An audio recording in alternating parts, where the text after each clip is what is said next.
Hello and welcome to the AV experience, where I just said Ryan ruins the intro every single time. So I'm here to do it another time.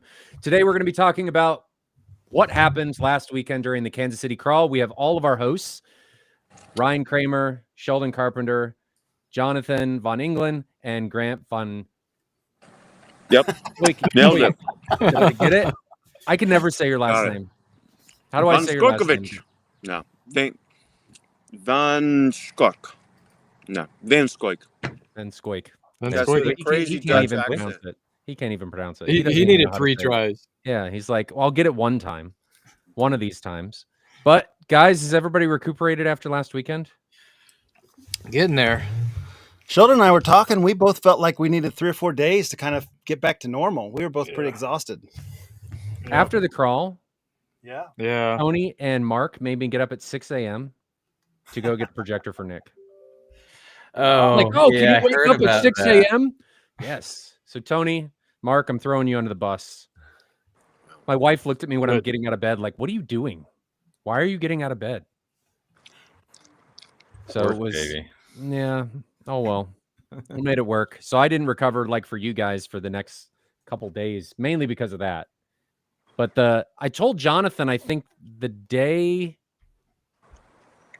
no, it was when you came over to get the Epson. And I told him that this one seemed to go fairly smoothly, less exhausting than normal. Like it wasn't this rapid crap. I got to they're arriving while the next one's going out the door kind of rigmarole. This one felt like it was not as in your face, I guess I'll say. I'll admit when we were going back and forth on the schedule for a little while there, I was like, oh, wow, that is a lot of space in between. It's going to feel like they're driving the whole time instead of watching demos or talking, whatever. But in the end, that space was needed. That actually ended up being a really good idea. Did anyone else have failures during their day of demos that they're glad they had that time, aside from me? I kind of was glad to have the short lunch, or excuse me, the longer lunch, because I did have a little bit of a glitch where I had to do like a restart of the chain. You know? Yeah, but your whole thing was ridiculously complicated. And yes, and yet for some reason I thought that it would be perfectly fine. At least I was smart enough to know to like not try to hop back and forth between Atmos music and demo clips, and then back to Atmos clips or music, and then back to clips, right?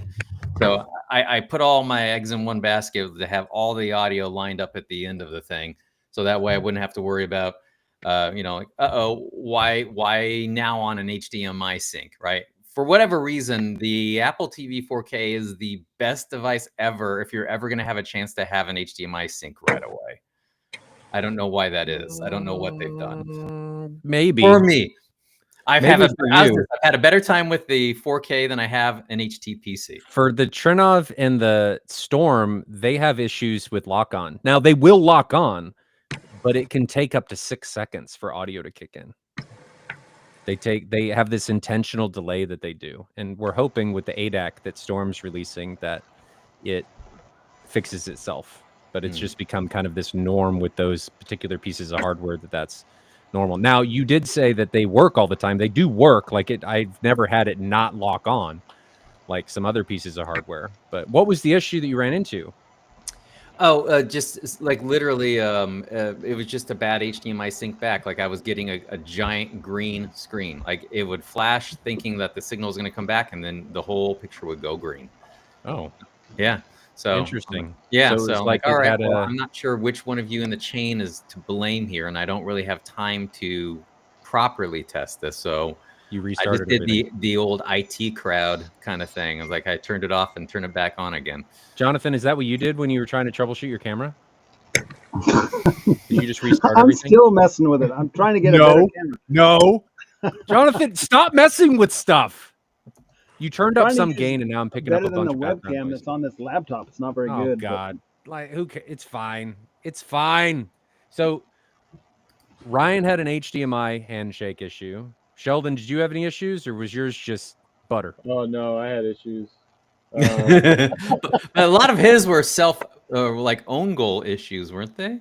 What yeah, happened? the 4 o'clock group got no subwoofers for half of the demo. I mean, well, the near field was playing and all the TR drivers were playing, but all my substacks were not, because in between the 2 o'clock group and the 4 o'clock group, I was troubleshooting something, so I turned off my main sub so I could hear it better, and I didn't turn it back on.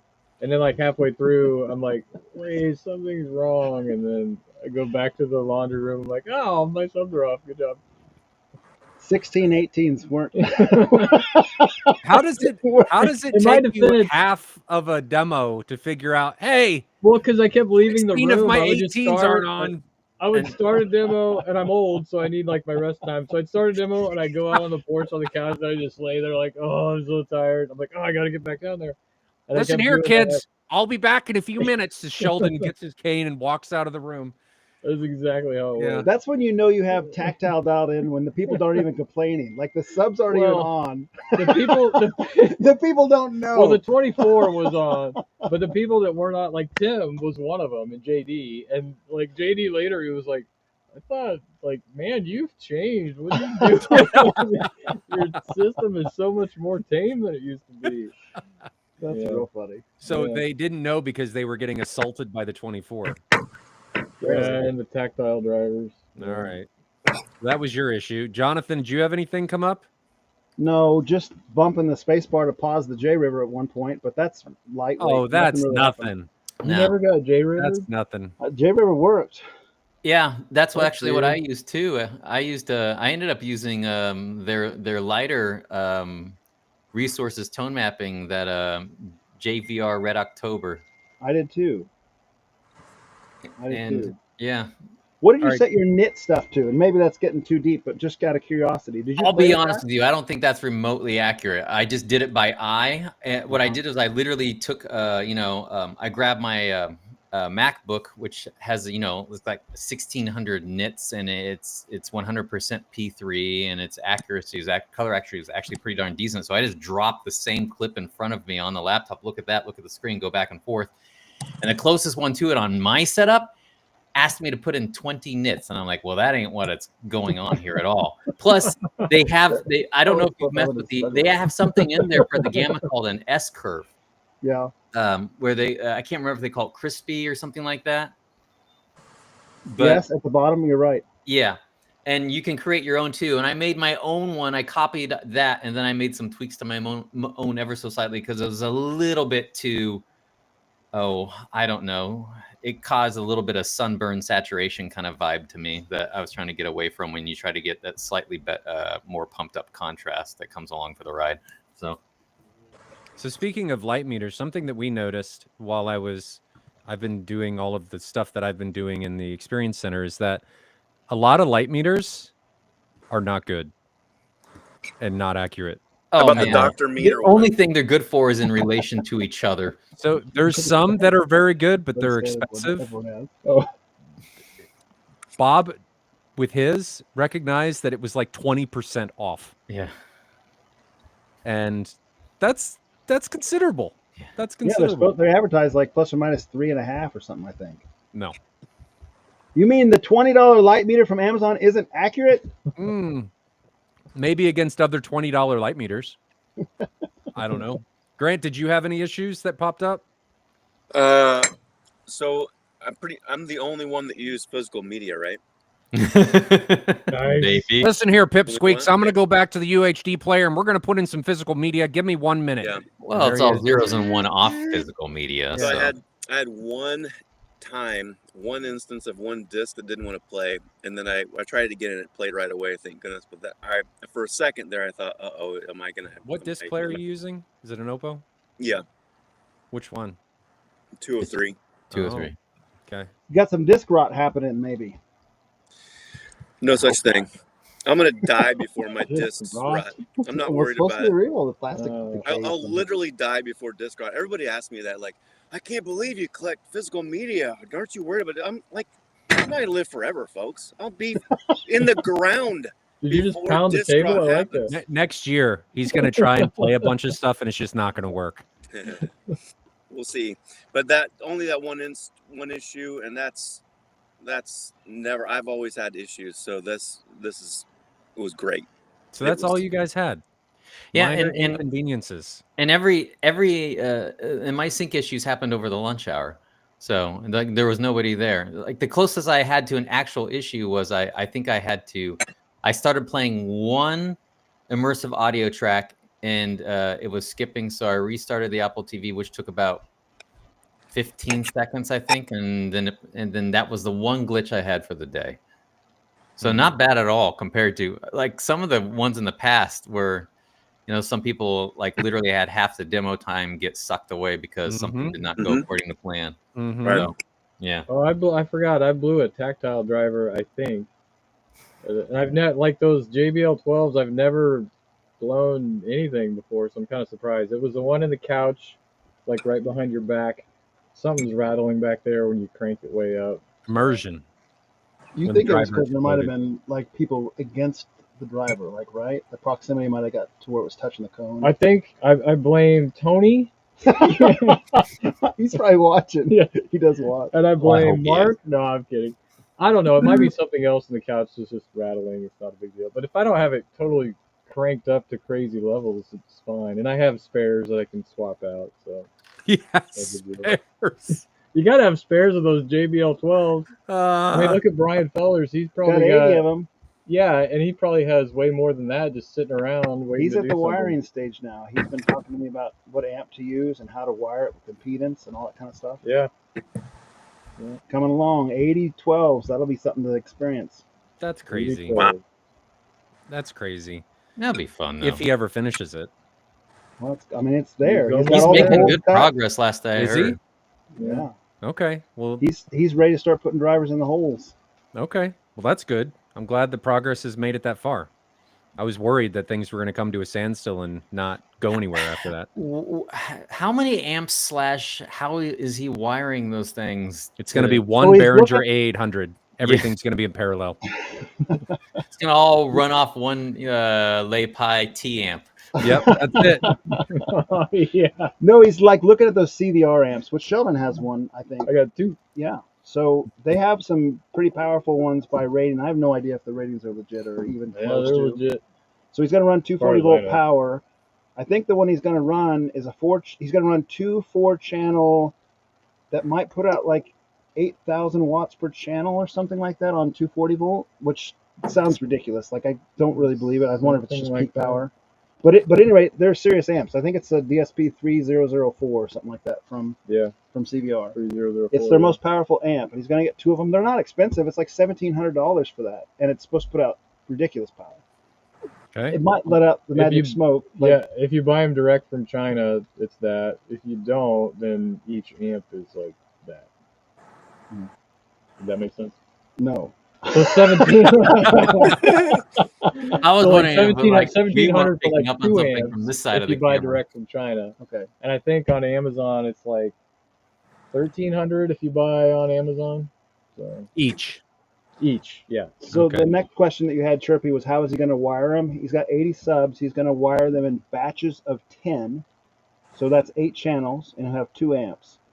And they will be an impedance of 1.6 ohm for 10 drivers. We looked that up on AI. Actually, we went to Bing Copilot to ask how to wire it, and it was like crazy. It wasn't right at all. We went to Grok, and Grok got it. Grok figured it out. So 1.6 ohm. And those he's got to write CVR and make sure they're good for 1.6. They're rated for 2, but When he was texting me, he was thinking about doing it different so that he'd have a 4 ohm load.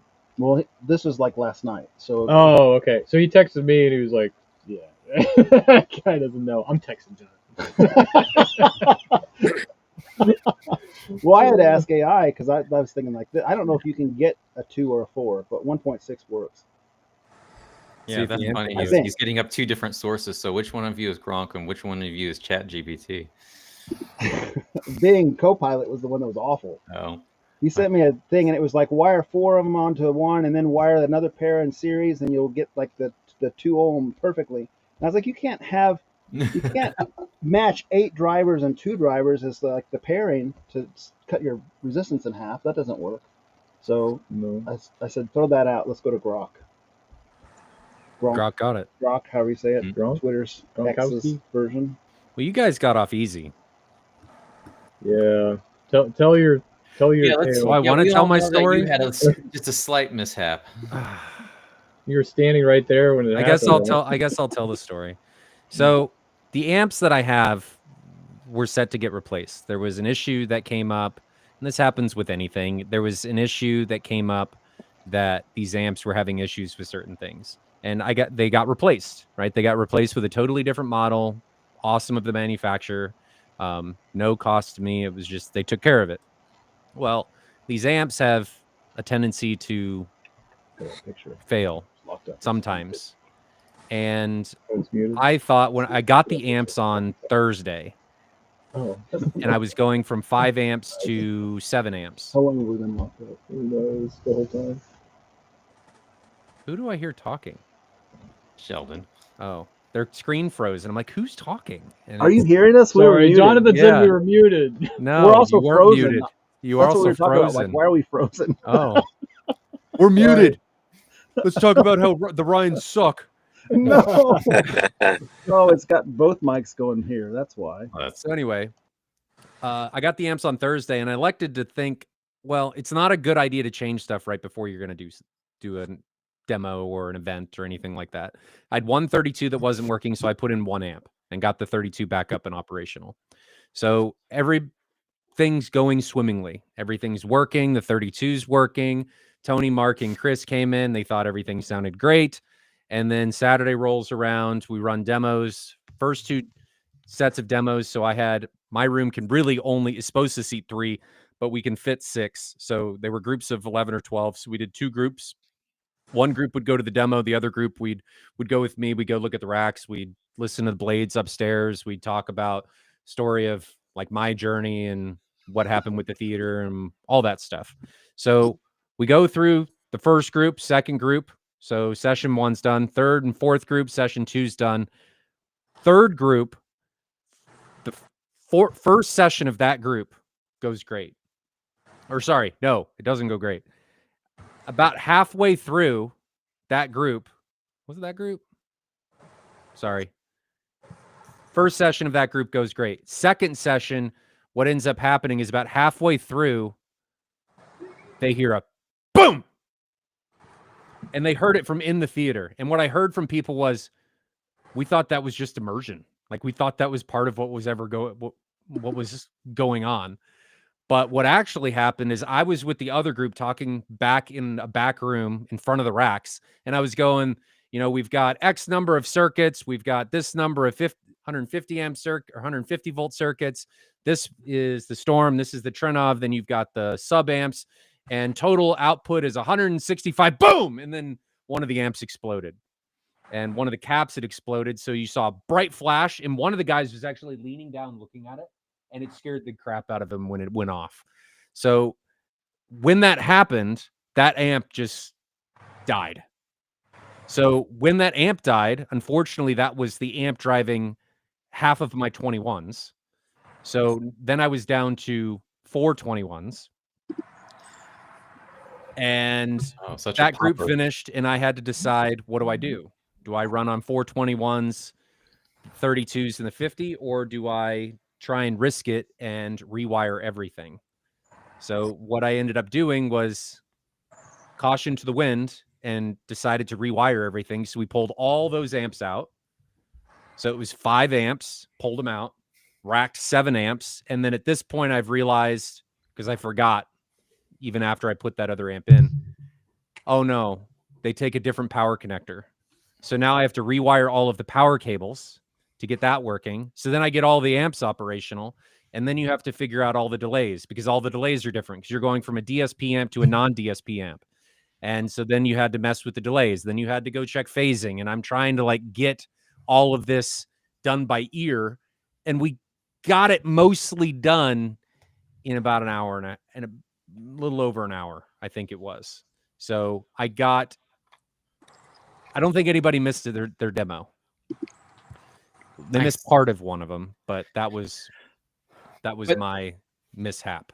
that This, occurred. this also reminds me of what you and I were talking about once upon a time when you took a peek into my equipment closet and you're like, I'm glad I'm not, it's nice to see that I'm not the only one who has like OCD, like wiring everything like hooked up perfectly and tied down on the back. And this is exactly why I probably never will, because something like that is inevitably going to always be happening. Well, I've had this issue with HDMI. I got 15 HDMI cables in my ceiling. Not that I keep blowing them up, but trying to find the correct one, and then it ends up you have so much crap. And the next people who own this house are going to be so confused. So confused. So confused, but so much crap, and then it just ends up looking like a hornet's nest. So at one point it did look good, and then it stopped looking good, and I've just given up at this point. So now I'm having to figure out, how do I turn these amps on through automation? Because they just have a power switch. They don't have a 12-volt trigger. They don't have anything. So I think I've settled on like a Shelly relay, but I had to find one that'll do 240 and enough amperage. And there is one. So I think I'm just going to use a relay, and they've got some open API stuff. So we'll use that. Sweet. Yeah. So that was my mishap. What was, totally change of topic, everybody, all the guests, what did they like most about your room? What was the thing that came up? Grant, we ended with you, so let's start with you this time. I'm picking on you. I was not paying attention. I was trying to respond to Paul, who was asking what I was eating. But teacher called on you, Grant. Bunch detention. Teacher asking, and who was the president of the United States? I didn't mean to do that. Cuba shit happened. What do you think people responded to most positively at your stop, getting the vibe from them? I think that's what the question was. That was the question. I think they responded to I would say the noise floor in the room was most impressive, only because I think that was a difference in most of the rooms that they've heard. They probably didn't expect that. So that's probably one of the big things. Interestingly, I got a lot of questions that I didn't even know the answer to, and everybody's asking me a lot about, how much I fussed over RT60 times and all that. And the truth is, I think I probably overdamped my room, and I think that's maybe what they're responding to. And it's something I noticed too, just like by ear, is I think it's probably overdamped. And so I had almost everybody asked about that. And I mean, this week I almost ripped my panels apart and just started tearing off treatments, just in response to everybody's questions about, I know a lot of people are obsessing right now. It's like RT60 is like a really big deal. So I think it's just out there in the community, and people are really all over it. And I think that I have probably some work to do in that area, but I also don't hate the way it sounds now either. So it's kind of this weird thing. It's like, I don't want to ruin what I have, but that's the thing, is like, if you become too complacent and think that you have it all figured out, you're going nowhere. And like, you think about, if we would have stopped 10 years ago, are you kidding me? Our rooms wouldn't be anywhere close to where they are now. So you got to keep trying, and maybe make a misstep, but I think they responded to that, and some of the things they responded to was like, made me question what I'm doing, which is good. That's always good. Questions leading to your own positive thoughts of, what do I need to do to improve the space, are always a positive thing. That's good. Glad that happened. At least for you, you're trending in the opposite direction to what most people are with RT60 times, right? You're potentially having to take things out instead of put things in, which I think is easier. Because you don't have to chase anything. You're just taking material out or putting more reflective surfaces in. So that's nice. That's nice. Jonathan, I'm interrupting your troubleshooting. Oh, no, he froze. He's off. Yeah, you thought you were gonna. Oh, he's back. Jonathan, what did everybody say about your room? I don't know if you guys are going to hear us. Can you hear us right now? Yeah. We're cutting in and out. We're freezing. We're frozen. You're frozen again. But we got your audio. If you can hear us, that's fine. Yeah. We'll make sure and do a good pose for the next time it freezes. People seem to like the music in here. They said as much. And that's how I did the first probably 20, 30 minutes of my demo was just showcasing Dolby Atmos music. People like the tactile transducers, said they were integrated well, but there's all kinds of like feelings on that or thoughts on that. Kind of a funny story. He's in the chat here. A guy named Kevin from the local Kansas City group was like he craves much more tactile feedback than what my subjective preference is. And at one point he's like, your tactile feedback isn't even on the front row. And it's like, yeah, it is. It's dialed into the way I like it. And he's like, it's not on. And I said, it's on. So then he was telling me later that he really likes Sheldon's room for tactile feedback. So, like it's kind of cool because everybody has their preferences, the way they set it up, the way they use it. And the crowd falls into their own preferences and likes that based on what they like. So you got a kind of a different feel for that throughout the day. I like kind of lower tactile. I try to make it feel mostly like just acoustic energy, like the subs are doing it, and I'm on a wooden floor. I'm just trying to kind of replicate that. Is all. So that's where my head's at. So yours was tactile. Some people like that. Some people want more. That is very true. Sheldon, what about you? Well, so I did my tactile 3 different ways.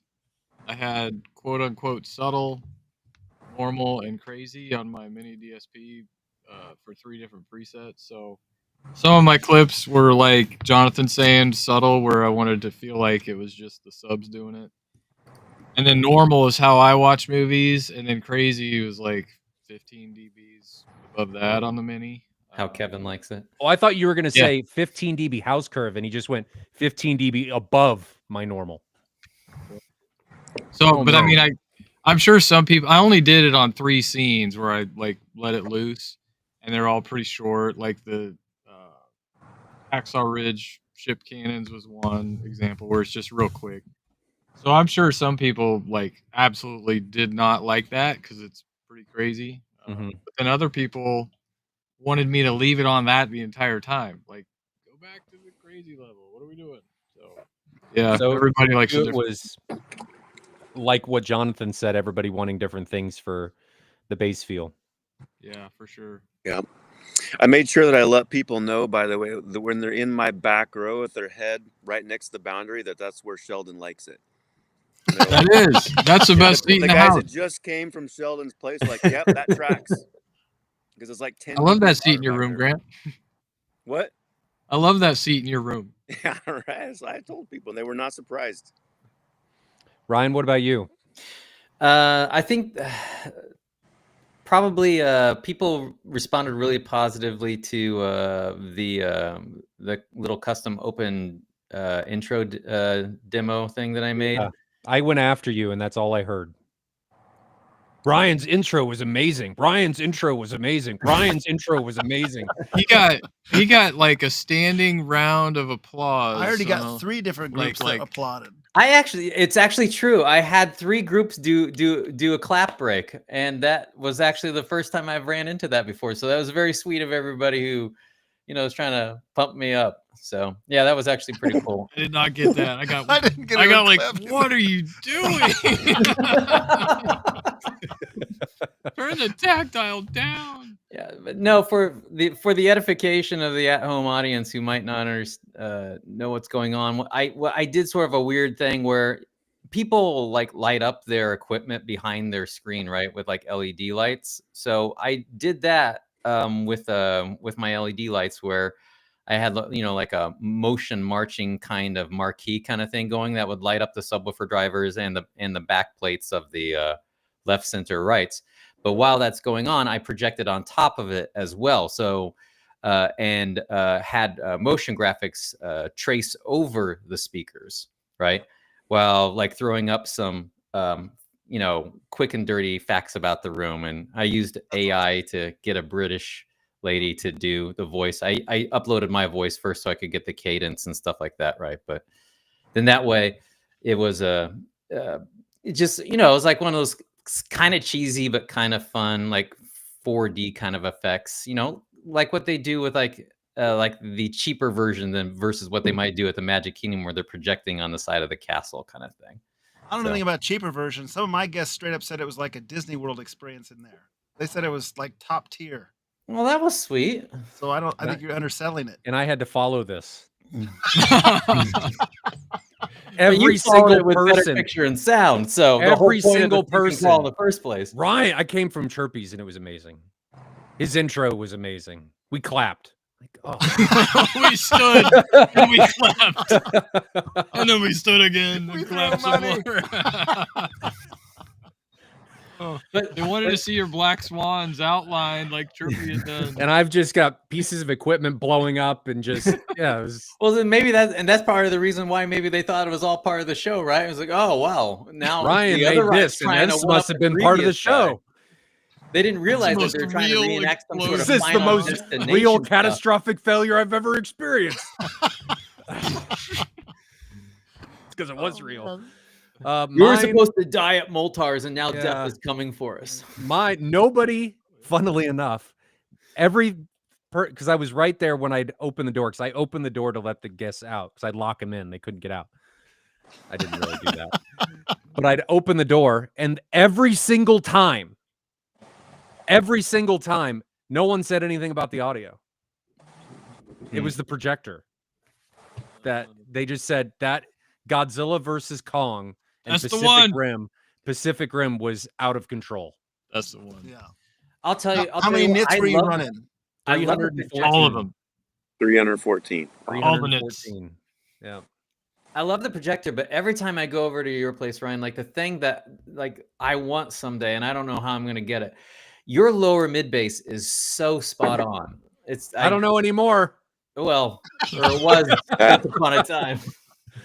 I think I got it back. Yeah. After a long time, though I'm a little concerned because on the Storm, my room curve just goes like this and it doesn't stop. It just keeps going. There's no roll off. My mic stops measuring at like 8 hertz and it's still going. There's no like fall off, but I have no idea what happens. And I'm a little worried with the 50 being 3 feet from me. If I'm gonna one day, my wife's gonna open the door and I'm just gonna be dead. And the 50 is gonna have killed me for something. Because I haven't really played anything that's that low. I've played down to 20 hertz and it's okay, but something's gonna sneak up on me and I might die. You have put into your will that you're going to be buried in the 50-inch, right? No. There may be too come much on. bracing. So Maybe too I've much talked to bracing. one of the guests about this. I have a real concern in your room, Ryan, and I'm always in the back of my mind. Your speakers are what sensitivity? Your Black Swans? 117. And they have do they have like a 2,000 watt amp on them or something? 200. I thought you had like a 2,000 at one point. Is that No. not right? No, they're Okay, 200. even with 200, like if something goes wrong, You get like full an power Apple to it. TV it's not going to be experience, good. an Apple TV experience where the Yeah. remote gets stuck. More and more and more. Yeah, it The would people will be. come out of your room with blood coming from their ears. So there's actually no, there's not. There's not currently. I was going to say there's actually a limit, and there's not. So yeah, that could absolutely happen. Yeah. Well, that came to mind when I heard your amp blew up because I was thinking it's like one step away from just Yeah, reckless abandon with volume. Hey, and they're Well, locked in. They're locked I in. have to be, so I told my guests too that I have to be really careful in that room because the amount of how little distortion there is. I'll find myself, and I will when I'm watching music have an SPL meter up because there's times when I haven't, and then I've gone to check and I'm at like 140, 145 plus, and I'm like, oh my god, I'm in here Yeah, but jamming out. Not with the highs. That's got to be bass, or you would No, not. it's be getting it done. it's up. Everything went up together. I didn't just turn up the bass. It was everything was going up. Ryan, it's all red all the time. Remember, like you listen to music, like red. But here's the thing, Everything's actually. red as long as blood's coming out of your eyes. I mean, it That's just masks the the thing. feeling of everything. I'll admit that's something I keep on looking into, and now I'm being a little bit more careful about. And that's this idea that like lower mid bass, and I'm not saying like down to 10 hertz or whatever, but like lower mid bass. Let's say in the 60s, 40s, 30s. Actually, they're getting more and more data that's saying you might want to be a little bit careful because it actually can damage your hearing in a slightly different way, and it does it broadband across the range, which is part of the reason why people don't realize that's what's causing it because it's not like the highs. Yeah, The but highs if you are don't like realize it, Yeah, until it you're hits you at deaf. like 1200 hertz or 10,000 hertz, and then it damages specifically that section or whatever. Whereas this one's a little bit more sinister. Ryan, So- yeah, I saw a study on that. It was specifically 60 hertz Yeah. that they didn't realize was so damaging. And what really stinks about that is earplugs didn't help too much. They Yeah, kind of earplugs bypassed didn't help. the earplug. And that's an awesome sound and tactile. I go to a feeling lot at of 50 concerts. hertz. Yeah. What? Huh? I mean, I'm already in my 50s and I can still kind of hear, so I don't care anymore. So that was everybody's favorite, or what they heard the most. Is there anything that you guys would change? So Oh, with money. About the way we did the yeah, whole with tour, how you we mean? did it. Yeah. Yeah, for other people So- that want to do this around. So you know, let's the talk community. about. Let's start with Jonathan and Sheldon first this time. Sheldon, go ahead, because I picked on Jonathan last time. Anything I would change? Like during, not in the room, but for the Well, demo. overall, the way it was set up, maybe we already talked about this, but I love this. The schedule I would not change. When we do it again, we need to do this schedule again. Good, because we're scheduling it for next month. Stuff not in the room. What do you mean? Oh, did you say things that? No, like what would you change for if you did the demos again? Yeah. It could be anything. Oh. Just what would you change if you were doing this again?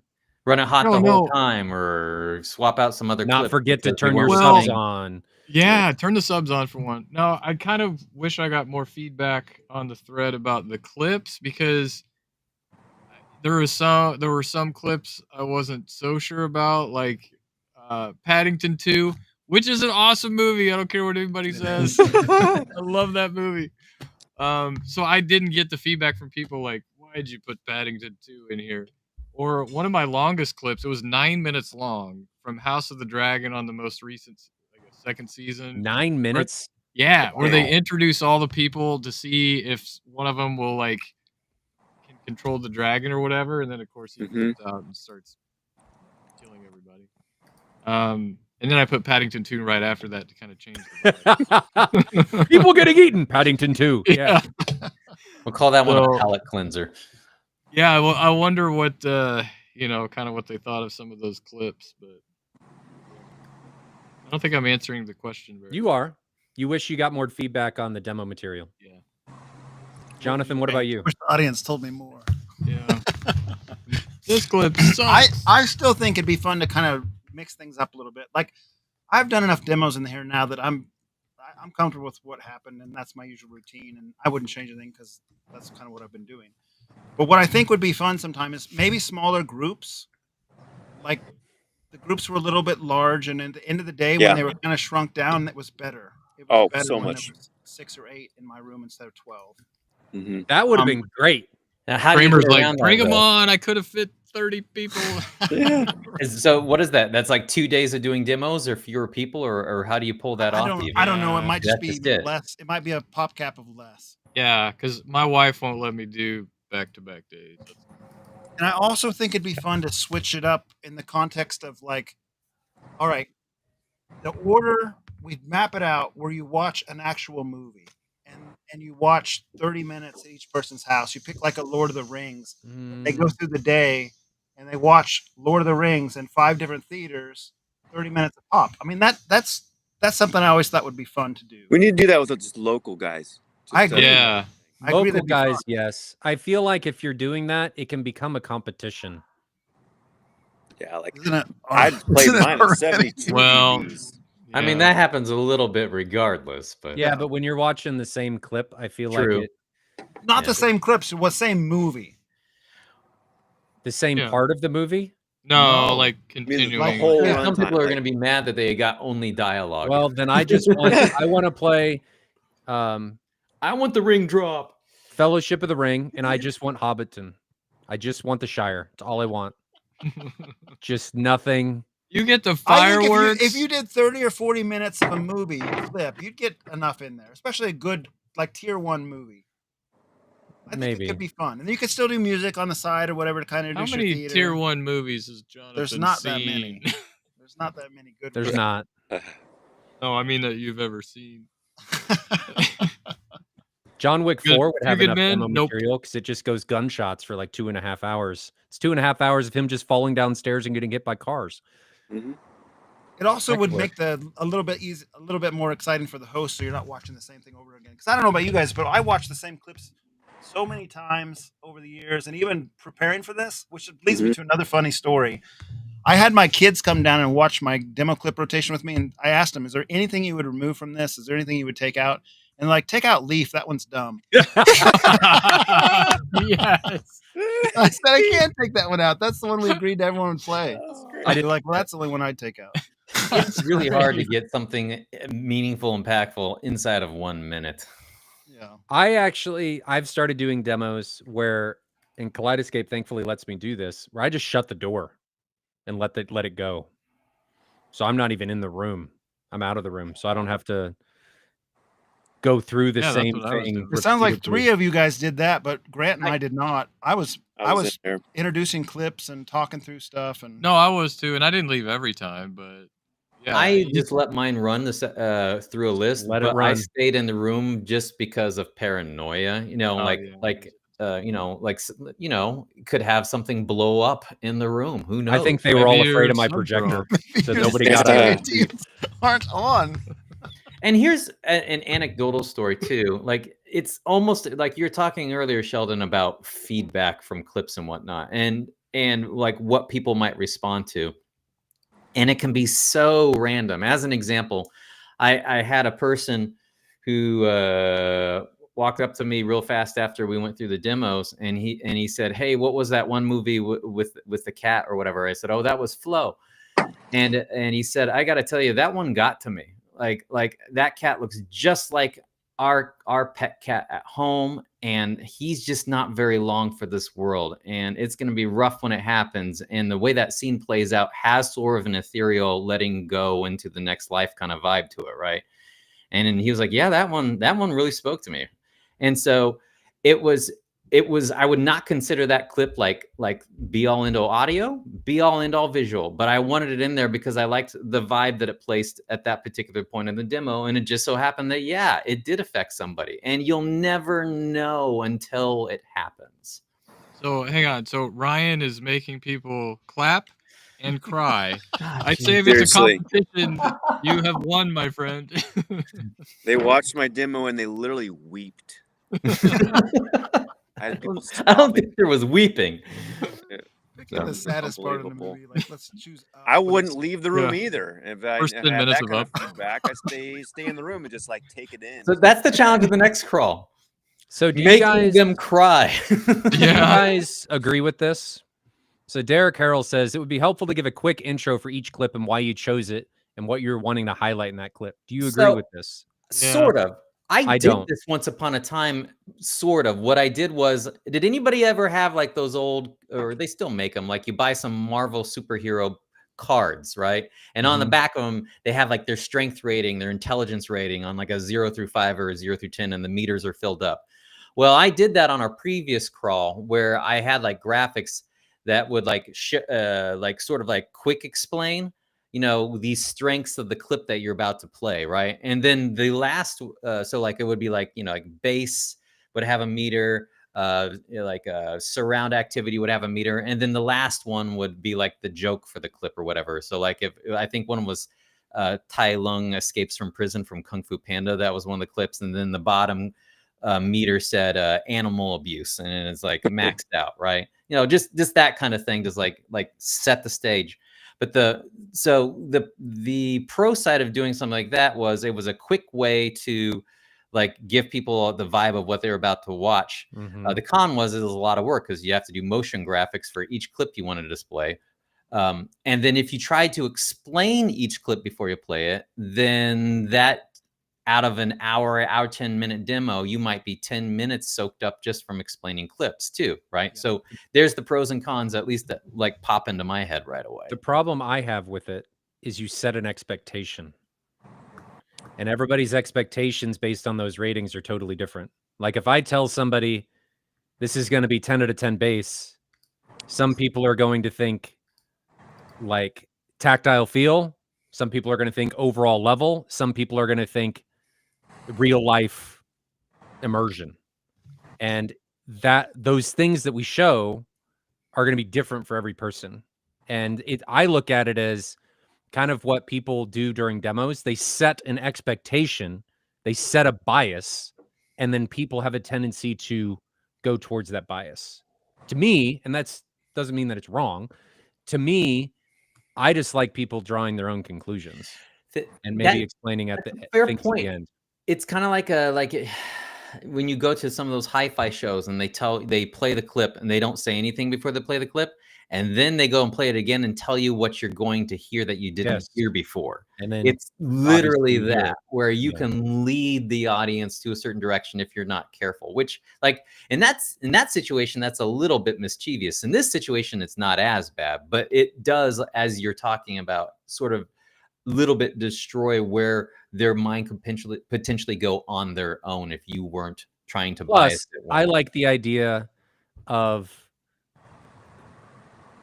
maybe hitting somebody with something they don't expect, right? Because if they're caught off guard, it's more memorable, in my opinion.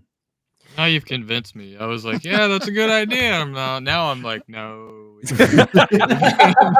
I'm very easy to persuade. You got me. It's less work too. I'm trying to remember. I think it was last year's M-Wave. One of the rooms played, was it Angry Birds or Angry Birds 2? And they played it just for the picture quality, and there wasn't necessarily anything bombastic going on. And the guy there was almost disappointed because people who kept on, after the demo was over, they were always confused why it was even in the list. And like, well, not everything has to explode. Yeah. What he was trying to tell them. Yeah. Grant, did you see that Chris or Miss Grant had said he asked about your acoustics in your room and thought it sounded really good? Your okay. Oh, good. RT60. What is your RT60, by the way? I don't know. 2? I just had 0.2, whatever it is. Yeah, it is lower. I know you want to be between. It's a 2 and a 4. It's either 0.2 and 0.4 or 2 and 4. Do you know? Yeah, mine's lower. And mine's at like right on 2 or 0.2, whichever. Oh yeah, so yours it'll depend on the size of your room too, on that number going up and down. Like if you have a large room, 0.4-ish is, you know, in the 650 square feet. And then it like when you get to like 300 square feet or whatever, or if you want to do cubic volume, then yeah, 0.20, that would be fairly dead. I know, and that I don't feel like my room is, but that's what it always measures. So well, I like a fairly dead sound, by the way. I know that's sacrilegious, but I probably like Grant's room as it is, which, by the way, I've never been there. Are you sure you've never been here? Can we should have like the hosts and a few others like do our own crawl later this summer. If we should. Of course, I don't have a job in the summer, so I think we say that every time. All right, I'm going to do it. Time we're doing it next week. It's never done it. Let's do it. Let's go. Okay. I think my RT60, mine's really low. Mine's like 120. 120 milliseconds. Wow. That's very low. Yeah. So I did introduce some of my clips on that note, but a lot of them I did it after the clip, so I felt that was fair, I guess. And one of the reasons I did it is, I don't know about you guys, but going through like demo material, it was excruciating for me to whittle it down to what, right? And so then you kind of want people to know like why you chose that. So I love Ryan's point about how it's not fair to influence everyone's like, this is what you're going to hear. And then, you would like to stay away from that. But then if you tell them afterwards, that's kind of like fair game. Yeah, I agree. It's a better way to do it, I suppose. And I was probably half and half. And a lot of times I was running out of time. And I wasn't even saying anything about them. But when I had time, like with smaller groups and stuff, I would try to like, if I didn't introduce the clip, I would try to say something about it afterwards. Yes. I was haphazard about it. But yeah, I had to be in there kind of anyway, because it was like I was switching discs around for part of it. And I don't know, a lot of times too, I was kind of wanting just to give a break for people's ears. You know, And so, and on the note of like what I would, you know, change or was curious about, I would love to know from. I wish we had a post-mortem survey to say who thought, like, because I'm always worried about the volume in my room. Is it too loud for people? And it's a preference thing, right? What do you run at? I run about 68 dBs for movies and louder than that for music. And I very, very seldom go louder than 68 dBs, or, you know, let's say 6 to 8 under reference, depending on where your AVR sets, you know, your master volume reference for an Atmos mix. But I'm usually right about 68 dBs where I feel it's loud, but it's not piercing.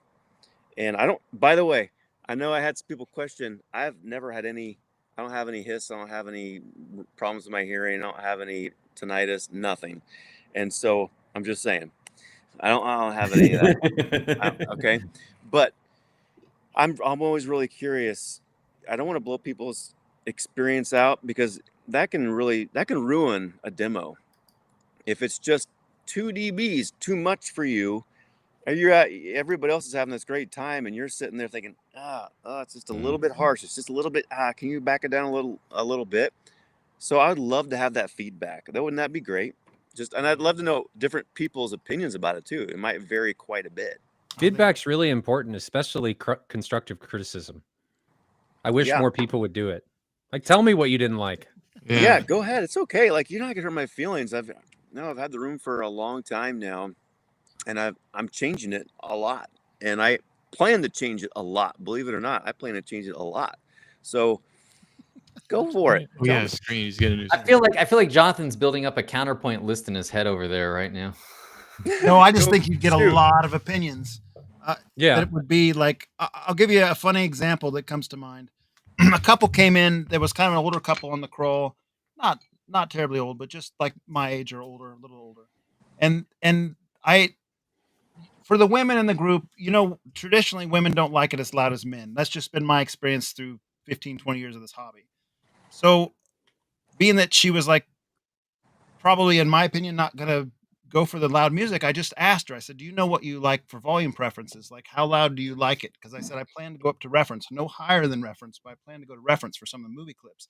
And I said, if that's too loud, you can come back and sit with me at this back table and it won't be as loud because you'll be out of the surround field. And her husband said she doesn't really like anything over -40. And I was thinking, oh boy. So then I said, well, she should probably come back here with me because we're going to be hitting reference. Well, funny thing about that demo was for the second set, when I had my first shift, she sat in this main seat and I was playing reference clips, and I fully expected, I mean, like, no apology, I was going to play reference clips. That's what I was doing.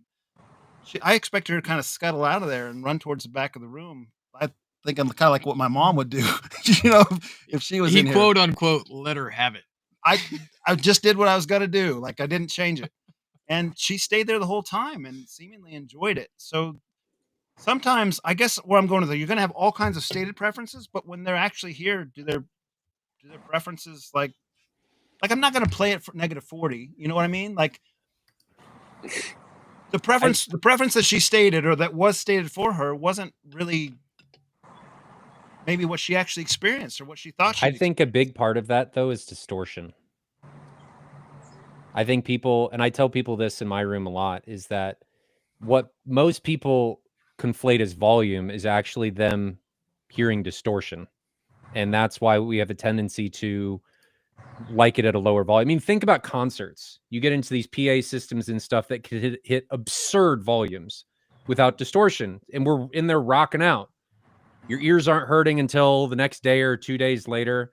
So super loud, but you're not hurting. And I think what a lot of people think is loud is distortion. And so when you get into a room that doesn't have the distortion, you're more comfortable to push the volume up because you don't. I think that's true. And I did, especially towards the end of the day, I asked the groups, I said, are your ears getting raw? Would you like me to bring down the volume a little bit? And not one group, nobody in any group said bring it down.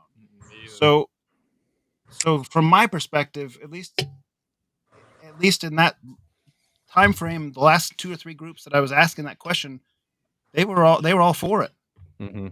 I had one group complain about a demo that was louder than others, so I took it out, but I didn't have any other complaints about volume being too loud, and I ran at reference. Stupid question. Can you do a per volume clip adjust or no? In Kscape? Yeah, in Kscape. No. Yeah, I was checking JRiver and I didn't spot anything for it either. But you can on Flex. Is that what you said, Sheldon?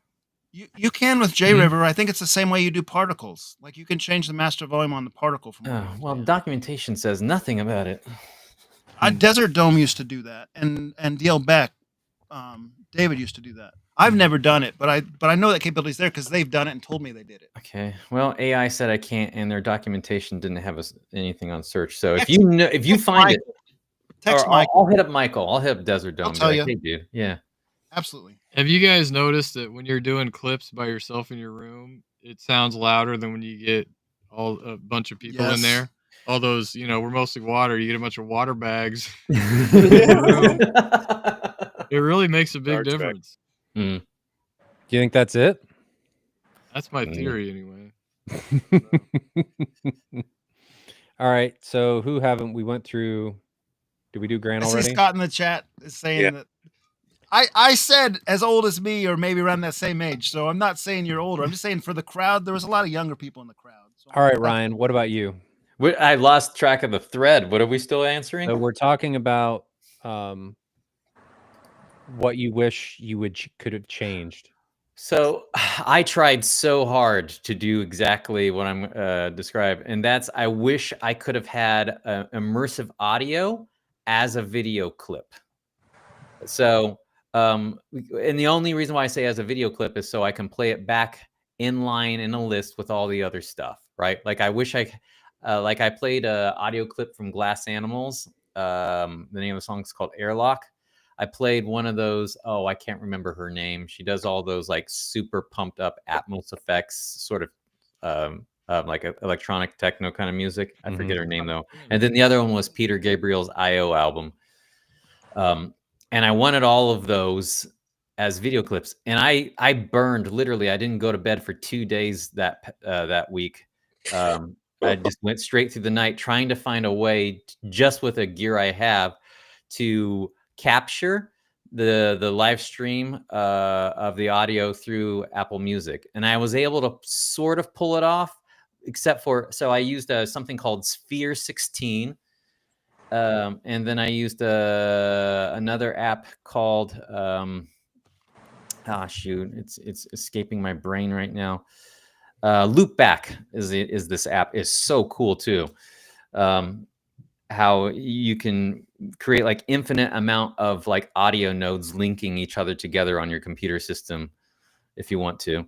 But it was only capturing, I think I maxed out at 714, and they were all locked channels instead of objects, right? Because it's just capturing a stream, so it's whatever is coming through. And so the dynamic range wasn't quite as good. It just didn't sound quite as good, so I sort of abandoned it. I literally had a couple songs saved out all the way through, where I would then take that captured stream that I captured in Logic Pro, and then I saved that out, and I brought that file into the Dolby renderer, and that lets you spit out a black screen MP4 with the audio Atmos intact. But then I was like, oh man, I'm getting there. And I go in there and I A/B it in the theater room. And like, the other one's clearly better. Damn it. This is why Ryan gets standing ovations and we're stuck getting, I was nothing. thinking the same thing. Me, I'm walking up to the screen because I can't even read the JRiver thing at 4K. I'm like 5 feet away. Like, I think this is what I want. I think this says what I want. Oh, wrong clip. Let me hit the space bar. Oh crap, I didn't mean to pause it. I'm like, shit, I put the Blu-ray disc in. Oh no, get the yeah, Grant's got us all beat, man. FBI warning again. Not again. But the next crawl, that's probably what I'll do. I'll find immersive audio ones that I know are released on Blu-ray, buy the Blu-rays, get them ripped, and just get a video made out of them, because that's how they play back, because they play back as a video, because there is no downloadable Atmos music format for playback. It doesn't exist. Which is a kind of a bummer. It's a bummer. Yeah. Ryan, I'm going to rewind the conversation just a second. Chirpy, for what you had mentioned with your kind of like your previous scroll where you had like the bass and the surround and the Right. animal abuse thing.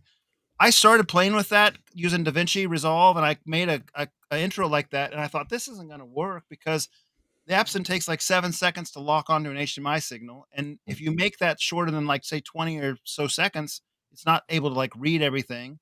So you got like a 7-second bring in, 20 seconds there, 7-second like HDMI sync out. You're wasting 30 seconds a clip. If you have it like with our timeline, I just didn't want to add that time in there.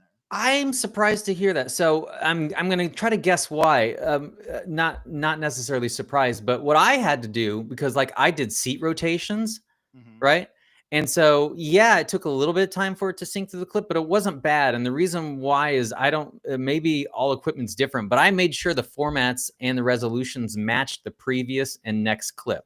Like if I went from like a different resolution and in a different audio format, my lock-on times were longer. So Yeah, I made sure that to makes line them up sense. to each other. So if you made it in the HDR or SDR container the previous clip was, and you made it The same audio. the frame rate, yes, the same audio. Your HDMI your handshakes would be smaller. I didn't do Yeah. that. I was just using DaVinci's like default. So that's and DaVinci will like you can't like there's limitations. You can export something.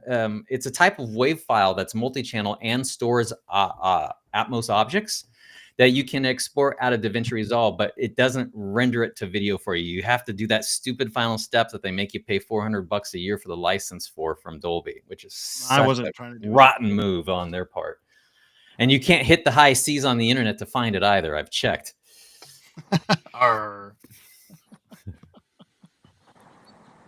Grant, did we do you already? Yeah. Okay. For me, smaller groups. Yeah. That hurt. Not being able to like give one group my entire attention the entire time. I would have liked to do music, and I think I really had to shrink down the demo clips. I could only really demo to each group for about 30 minutes. And then couldn't do anything else because 2-channel. I wanted to do more 2-channel in there, and I couldn't do any of it. So that sucked. Other things, having things not blow up would be a good one. That's an important one, and not killing the attendees. Yeah, trying not to take people's lives, but smaller groups is probably my biggest one. I haven't done very much. I haven't done very much in this room as far as demos for big groups, so it's still trying to learn and figure it out. What did you guys think the appropriate number is? Yeah, I was just gonna say. So if we do it, not if, but when we do it again, do we say, all right, first 30 this time instead of first 60? Yeah. Yeah. I needed like groups of 5. Ideally. I was trying to push Ryan that down from the get-go. Jonathan wanted to invite the entire country over. I'm like, what are you smoking, boy? I hate that it filled up in like 2 days. I did too. We can do it more often. Fair enough. You're right. And yet, just do more sessions. We'll do twice a year. Once a month. Yeah. Once a month. You're on your own. Oh, that would kill me. I'm totally Anthony, you're wrong. 2-channel is a waste of speakers. I think Sheldon was in audio nirvana. No, man. It depends on the speakers. Like if you hear those black swans. Yeah, those are great speakers. You gotta okay, get the right speaker. So if you had Anthony in there for the 2-channel, don't tell him it is. Tell him it's up mixed or it's Atmos or it's whatever. And I mean, I would have believed it for sure that it's not 2-channel. Yeah, 2-channel. I did some 2-channel stuff at the top. The first 2 clips were 2-channel. Man, I wish I could have done some. I didn't have time. Well, you got quite a bit of people in there over the weekend at some point. Yeah, but I would have liked to give everybody the same experience. And it was we awesome. ran 2-channel for a long time on Saturday night, but I loved it. I wish I could have demoed to one group for an hour. That would have been nice. Yeah. Instead of 30 minutes. That's my big thing. Maybe I should just rip the room out and start over and build 2 rows.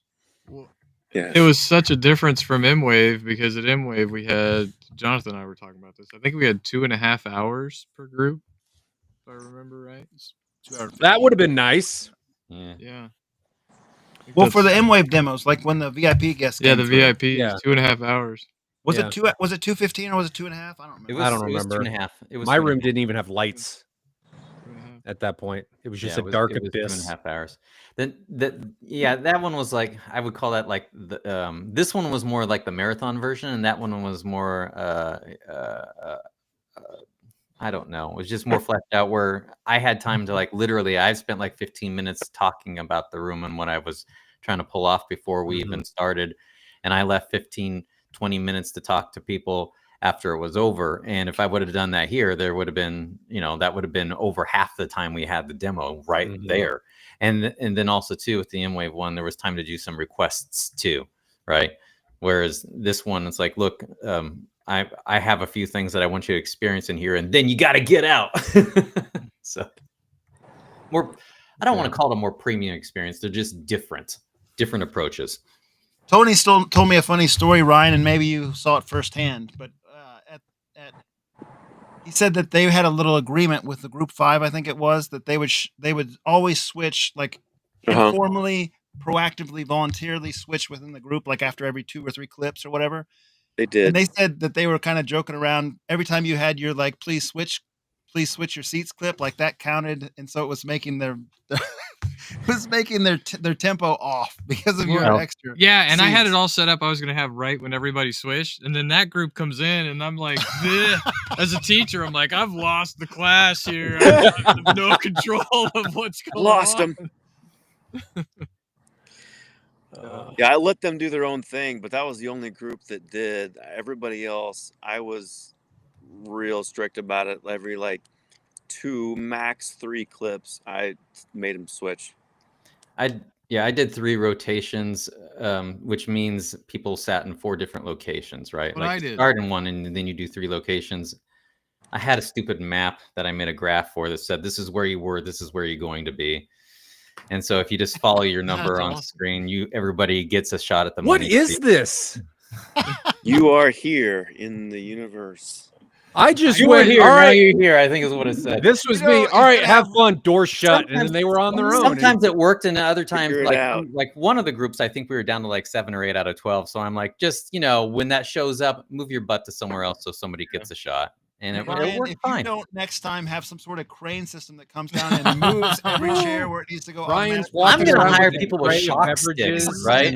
Like rolling the aisles, like move it, cattle prods. Oh, I felt like a control freak though, because I'd be in the back, and when I'd see people weren't reclined in the front row, I about had a heart attack. Like, dude, you gotta recline. Get those feet up. You can't be touching concrete and feeling craziness at the same time. So good. Anything else? Well, that was the fun part, actually. Just like making like little observations and whatnot. Like I started watching for it after I saw one person do it. Like I played one scene from Avatar: Way of the Water, where there's this. It's near the end where this giant boat type ship on water in outer space hits like a landmass and hits it, and it goes up in the air slowly and then comes back down. But due to the angle, like I spotted in 3 different groups. You know how like some people when they play video games, they think if they take the controller and go like this, it'll make the character on screen jump higher. Well, that's sort of like what their head's doing while they're watching the movie. Like literally as the ship goes up, they go like this. Like that, right? Which is kind of cool. Hey, Scott's friend, comment of the night so far. That cracked me up. You have to read out loud. The audience can't see it. Oh, Chirpy's voiceover was like iRobot. We changed out of fear. Yeah, it sounded like a very strict British lady, like probably carrying a whip. I don't know. You will change. Anything else in closing? No, my last group. Oh, go ahead, Grant. I just want to like anybody listening to like encourage other people in other places to go ahead and get it together and organize it and make it happen. We just desperately need more of this in the home theater space. It's such a great event, but also like man, like I don't want home theater to die. I want more enthusiasts. I don't want more, just people watching on a tablet. And it takes a lot of this probably grassroots stuff to get people excited about it and understand what's possible and that they can do it in their own space. And here's, 5 people, whatever, with different rooms, different budgets, different tastes and everything. And here's how they executed it. And you can do it. And I just really want to encourage that. And I think that's why a lot of us are doing this, because we really want to evangelize what you can do, what you can accomplish. And even on a smaller budget, it's cool. So anyway, I just want anybody out there listening, do it. And one of the reasons we're doing this podcast is to help you organize yours. So yeah. Speaking of smaller budgets, it's very possible to create a room that you liked more than any of ours in your own house because you get to set it up the way you want. Yeah. I think that's the beauty of the hobby. You tweak your room how you want it. I think all of us would say we enjoy being in our room better than anywhere else, and that's just because you can do it how you want it. So I'm sure there were people on the crawl that were like, well, shoot, I kind of like my room better. Well, that makes sense because you can set it up however you want. That's the beauty of it. Tailor to your preferences. Yeah. Yeah. And also, like, to piggyback what you were saying, Grant, too, like, the nice thing about doing crawls like this or whatever is, like, some people say, oh, well, like, the next generation just isn't even interested in a hobby like this anymore. And it's like, there may be some truth to that. But I think it's also simply, like, almost zero exposure anymore, right? Like brick and mortar stores, they're all gone. Yeah. Where are you going to get the experience besides a commercial theater? And you probably don't think that's you can really do that in your own home and better. Or not be aware that you can get something better. Yeah, I think way better. The perception of that can be true, but I have to think back to where we were if we're talking about the other generation, the generation before us. I mean, that's going to be Gen Z, right? And Gen Z is significantly younger. And I don't know that they've gotten to the point where this is what matters to them yet. So they just may not be there yet. Maybe. And we millennials are the ones before me. They need to be able to have a house first. We got to fix that. Be a millennial. True. Anything else? I thought one thing that was kind of fun, my last group, I think it was group 4 in my case, because it was the last one of the night, we went a little longer and I did let them do some requests and stuff. And that's always actually kind of fun. They get to hear a song they're familiar with. They get excited. They made multiple requests from some stuff on Apple. We went back to music, watched some stuff on Apple Music HD, Dolby Atmos clips. I enjoyed it because I got to see some new stuff that they showed me. Like, it's nice to have that time built in if you can, to have that little bit of off runway, experience. I don't know. I wish we had. It's almost like you need a little bit more time than we had to make sure that kind of stuff. Yeah. To some degree. Yeah. Agreed. One of the biggest things for me as a host is always finding new material and things that I haven't done. Going to Expona, really the only thing I liked was finding songs that I like and demo material and new things that I hadn't been exposed to before. So that's one thing that I really enjoy, is from those requests and from going to other demos and from seeing other people's spaces and experiences, is learning about things that I'd never heard or seen or experienced before. And that's great. One more time. Anything else? I just want to say, everybody, I already said it before in the thread, but you're always nervous opening your house up to people. And man, everybody was so cool. And I was so glad I did it. And I met a lot of awesome people. This was a good group. It was a great group. Like, so, I'm not saying it, Well, and realistically, Grant, I feel like the 3 times we've done these crawls, 2015, 2017, and now, in all cases, all the people were great. I thought. I mean, like I enjoyed, and the 2 years of M-Wave too. Yeah, I mean, it's like that too. It's like, I don't know that I've had a bad guest experience yet. I mean, out of all the years and all the people we've had and done this. Same. Yep. That's pretty cool. That's pretty cool. It speaks to the community, and you don't need to be too afraid of doing this out there. You know, you all, it's gonna be okay. Mm-hmm. I agree with that. There's a few questions. I'm going to try and stick to the ones that are room centric. While he's pulling up the questions, I have one more thing I'd like to say. I've been to all your guys' rooms, and I like all your rooms. And I think it's interesting and telling to some degree. I saw the comment in here that kind of made me think of this.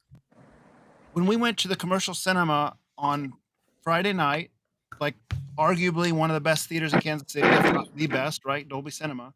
I would rather watch a movie in any of our rooms than the Dolby Cinema. Yes. Yeah. And that's a cool place to be with this hobby, right? Where we've bettered the commercial cinema for our own experience. And subjective preferences being what they are, like it's in the league even if it's not your exact subjective preference. So it's pretty cool. Yeah. It's always a agree with letdown that. to go to the theater. That's why I Oh. never go. Yeah. So Scott Friend asks, how's the Epson projector working out for you, Jonathan? We're watching it right It now, looks man. great right now. Yeah. Backstory, man. Catch them up. No, it's I'm enjoying it. It's nice and bright. It's probably 2 times, 3 times brighter than my LS12000. Black levels are a little worse, You but knew that Everybody's gonna going know in. what model it is, Jonathan. we knew that going in. It's the QL3000, There you go. and you know, like it's a good fit for my room and my use case. Wonderful for gaming. Like we've been playing some games on it. Super smooth, super bright, punchy. It's fun. Do you like the motion on that over the LS12000 or vice versa? So it's different, and I'm not sure I've decided yet. Whereas the LS12000, to my eyes, would occasionally show artifacts, but was like 80 or 90% good. Like I really like it, the frame interpolation. This QL3000, to my eyes, is like a step down in the smoothness. It's kind of like more of a hybrid between a smooth motion and a 24 frames per second native. So perhaps someone who didn't like frame interpolation as much on the LS12000 might like this more, but it's definitely different, like clearly different, a different integration or a different implementation. Chirpy, this one's for you. Chirpy, are you planning to do any room treatments? Think that would be the icing on the cake. Oh yes, that's been in the works for a while. I've already ran the numbers to try to target roughly a 0.35 RT60 number in my room. What are you now? What's that? What are you now? It's high. It's 0.5 something. So it shows up on some material more than others, as you might expect. Anything that's like that has a higher pitch with a quick stop in the brakes. But I would equate the overall thing as it's just a little bit shrilly when things get louder because everything gets trapped in that room. So I've been through 5 different design variations so far. I need to get back to that. I sort of paused the room treatments. I was working on it. I even started building my own skyline diffusers. I have the range that I calculated for how big it needs to be and the sizes of my wells and how many columns and rows there are and stuff like that. But it is in the works. I've just had the 5 designs rejected by my significant other. Although the last one I did, she didn't hate it outright. So I'm getting closer. And Design or money? In this case, design. Really? Yeah. So it's design. So the treatments are next on the list. And then, of course, the other one is I do need a brighter projector. And that would be what you just said, Grant. Yeah, okay. Got it. Eventually. But yeah, all things with time. We'll see what we can do. All things in time. That's it. There's some other questions, but they're not really pertaining to this.